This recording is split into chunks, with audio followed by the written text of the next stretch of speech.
கேக்குறீங்க இதெல்லாம் நாங்க போற மசூரா வர இப்ப கடைசி நான் ஒண்ணு சொல்ல சார் இன்ஷா அல்லாஹ் நான் அந்த மசூரா அதான் சொன்னேன். நீங்க இதுக்குள்ளுக்க வந்ததாலதான் நான் பேசினேன். நான் உங்க சொன்னேன் நான் அந்த அடிப்படை விஷயத்தை தான் நான் எடுத்து வச்சு கொண்டிருந்தேன் தெரியுமா. இப்ப நீங்க சொல்றீங்க பாருங்க ஒரு ஹராம தெளிவா உங்களுக்கு எல்லா முஸ்லிம்களும் இது ஹராம். அப்ப ஹராத்துல கட்டுப்பாடு இல்ல, கட்டுப்படக்கூடாது. அது இல்லாம 10 பேருக்கு விளங்குது ஹராம், 10 பேருக்கு விளங்குது ஹலால் கருத்து முதல். இப்ப நீங்க சொல்றது என்னது அலைக்கும் ஃபில் அமீர் வாசாபி அமீருக்கு அது ஹலால் என்று விளங்குதா ஹராம் என்று விளங்குதா? ஹலால் என்று விளங்குது. அப்ப எல்லாரும் ஹலால் என்று தான் இருக்கணும். இதுதான் கருத்து முதல் என்று சொல்லி இப்ப அதே மாதிரி தானே இதுவும் இந்த 4000 பேருக்கு விளங்குது இஜ்மாவு சஹாபா மார்க்கம் இல்ல 2-3000 பேருக்கு. அங்க 20,000 பேர் 30,000 பேருக்கு விளங்குது இஜ்மாவு சஹாபா மார்க்கம் ஹுக்மன் மர்ஃபு இது ஹதீஸ் ஒரு பகுதி நிராகரிச்சா காஃபிர் என்று. அப்ப நாங்க இங்கேயும் ஒத்துத்தானே போகணும். கருத்து முரண்பாடு தெளிவான குஃப்ர் இல்லையே, தெளிவான குஃப்ர் இல்லையே. அப்படி பார்த்தா இப்ப நீங்க சொல்ற தெளிவான குஃப்ரண்டா எல்லா முஸ்லிம்களுக்கும் விளங்கணுமே தெளிவான ஹராம் என்றா ஓகே சரி ஹராம் தான் சரி. இந்த சப்ஜெக்ட நாம என்ன சொல்றோம் சிறுக்குன்னு அவரை சொல்லிக்கிட்டு இருக்கிறோம். எத என்ன ஒத்துக்கொள்றேன் சிறுக்குன்னு சொல்லிக்கிட்டு இருக்கிறோம். சிறுக்கு நாம சொல்லிக்கிட்டு இருக்கிறோம். அம்மியோட கதை கேள்வியா வேணும் நாமோ ஏன்டா உண்மையிலே தெளிவான ஒரு சிறுக்காய்னா அம்மியோட அதிகாரத்துல படிக்கணும். நிச்சயமா அதுல நான் மாற்று கருத்து கொள்ளலாமே. நான் உங்களுக்கு சொல்றது விலங்கல போல பாருங்க.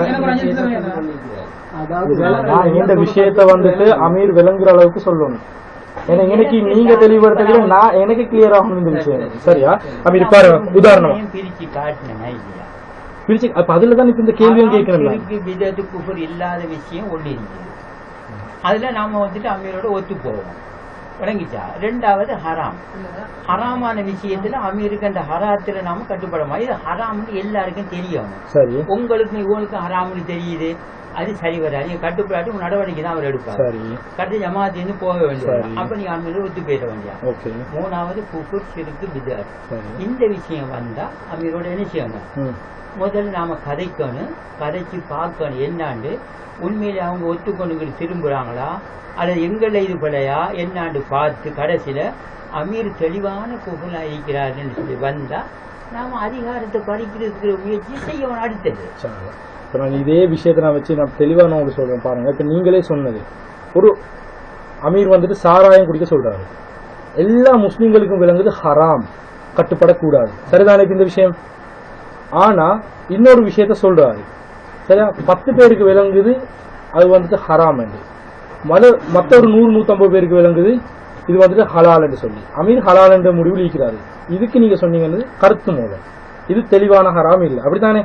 அப்ப இப்படி வார நேரம் இதுக்குத்தான் நபி அவங்க சொன்னாங்க கருத்து மோதல் வந்தால் அலைக்கும் ஃபில் அமீர் வாசாபி அப்படித்தானே. இப்ப நீங்க குஃபுரும் ஷிர்க்குக்கும் வந்தால் இப்ப தெளிவான குஃபுர் ஷிர்க்கு நீங்க தொழுகை விடுறாரு தெளிவான குஃபுர்.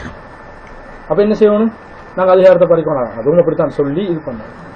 இன்னும் ஒன்று இருக்குது. இப்ப எங்களுக்குள்ள பிரச்சனை வந்துட்டு தெளிவான ஹராம் அப்படி சாராயம் குடிக்க சொன்னது அது மாதிரியும் இல்ல. இப்ப அந்த 10 பேருக்கு வந்துச்சு ஒரு மசாயில் பிரச்சனை அதே மாதிரி ஒரு பிரச்சனை தான் இந்த பிரச்சனை. தெளிவான குஃப்ரும் இல்லை என்றார் விளங்குதா.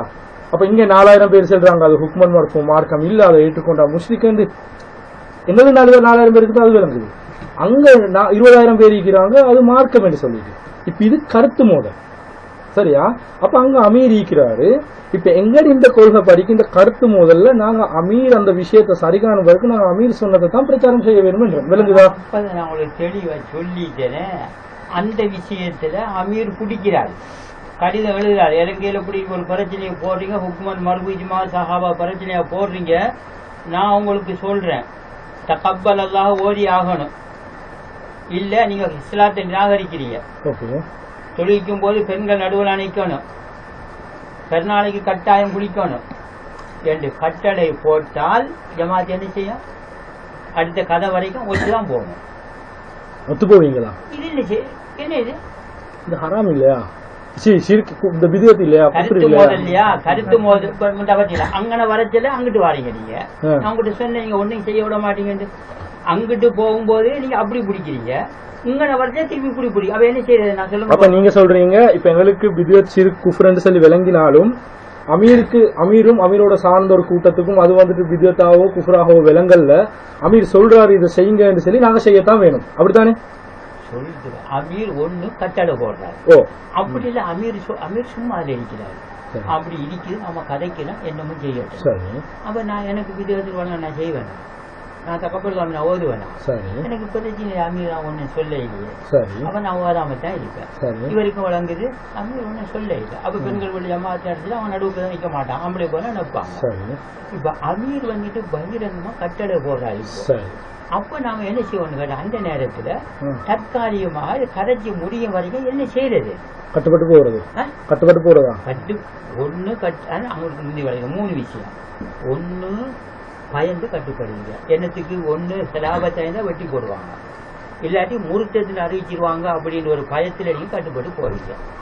அப்படிலாம் நீங்க வந்துட்டு அங்க எதிர்த்தா வெட்டுவாங்க, அங்க அது ஒண்ணு இல்லை. அப்ப நீங்க என்ன செய்ய பாடல விட்டுட்டு போறீங்க, என்னத்தையா ஒண்ணு செய்ய வேண்டியது. சரி.